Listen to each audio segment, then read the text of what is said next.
привршува изборниот конгрес на Европската народна партија, на која што практично беше изгласано целото ново председателство и Европската народна партија доби нов председател. По Доналд Туск сега на чело на ИПП доаѓа Манфред Вебер. Од македонска страна или делегацијата која што ја предводи ВМРО-ДПМН и председателот Христијан Мицковски вчера беа испратени гласни пораки за она што значи агресија политичка врз Македонија, но и она што во моментов се случува како лошата политичка и економска состојба. Европските челници ги слушна испратените пораки. Синоќа нашата делегација овде имаше вечера со европските челници на која што дополнително биле презентирани сите лоши состојби со кои што се соочува Македонија, но за деталите ќе го прашам лично господинот Мицковски. Добар ден уште еднаш во вестите на Алфа. Добар ден и благодарам на поканата. Така, заврши изборот на новиот председател на ИПП. Имавте средби со многу челници од вчера.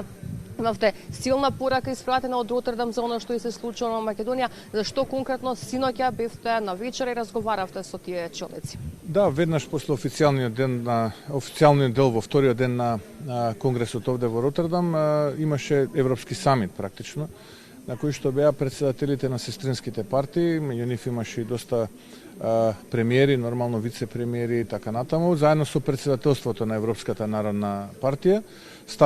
Практично стариот председател Доналд Туск примо предаде и официјално на новиот Манфред Вебер.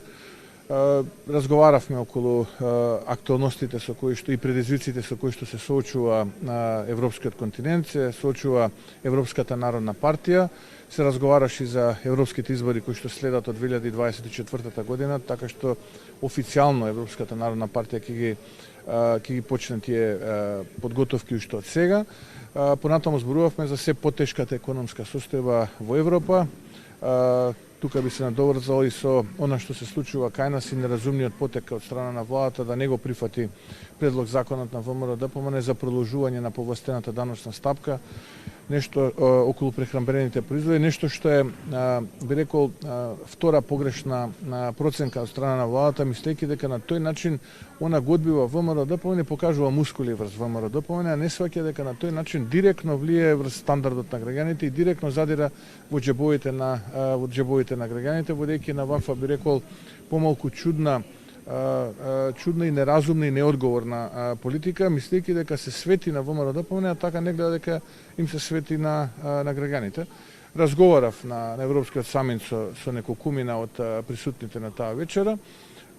Денеска имав исто така одлична средба со мојот драг пријател господин Андреј Пленковиќ, премиерот на Република Хрватска и председател на сестринската ХДЗ. Исто така разговаравме за економските предизвици со кои што се сочуваат нашите две држави, продлабочување на соработката помеѓу ВМРО-ДПМН и Хрватската демократска заедница, така што навистина имавме еден исклучително значаен конгрес за ВМРО-ДПМН, на кој што уште еднаш покажавме дека ВМРО-ДПМН гради партнерски односи со нашите сестрински партии и со европските држави.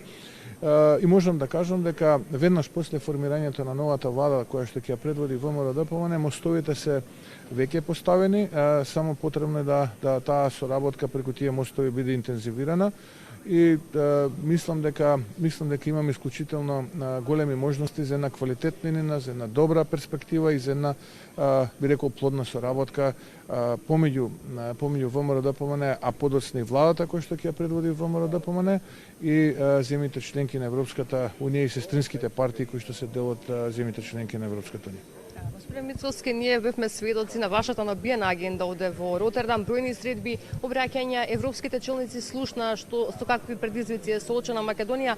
Кој е вашиот заклучок од сите овие 3 дена и од изборниот конгрес и од самитите кои што се случува овдека? Можам да кажам дека фокусот е на ова што се случува во Украина.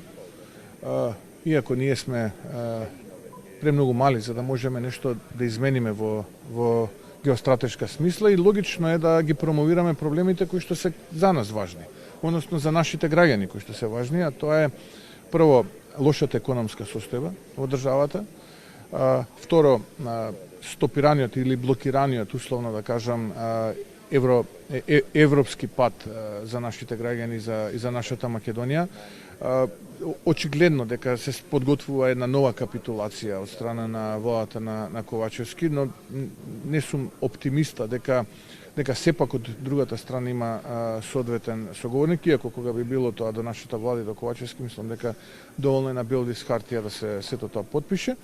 Но на што сите дека посебно ги интересираше во Македонија е нивото на корупцијата, степенот на владењето на правото, функционалноста на институциите и тука нормално она кое што ВМРО ДПМН го комуницира со јавноста, јас практично го пренесов и овде.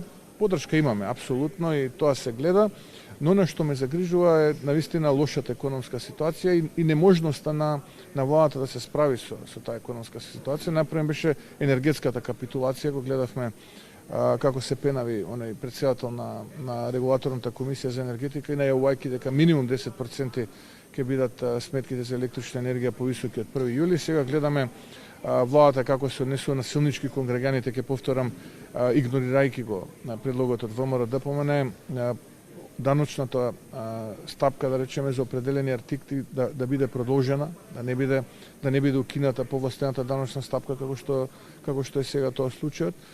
Исто и за горивата се однесува. Редици бевме сведоци како во 90-тите, како во времето на транзицијата, навистина една лоша слика доаѓа од земја кандидат за членка во Европската унија, а посебно во услови кога ние тука сме за да лобираме тоа побрзо се случи уште за време на овој Европски совет кој што ќе се случува во јуни месец.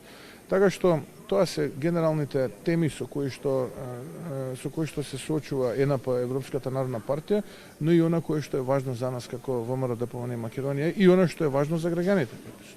Благодарам многу за гостување во Весите на Алфа. Ви благодарам на можноста и еве уште малку да го дочекаме самиот крај на конгресот.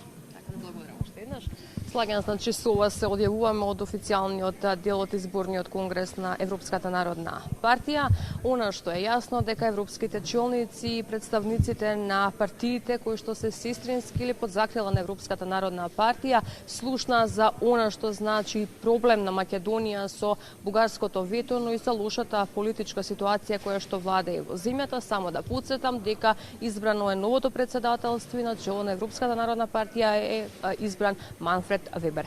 Во текот на денот очекувате целосен извештај од она што се случуваше во Ротердам во овие 3 дена.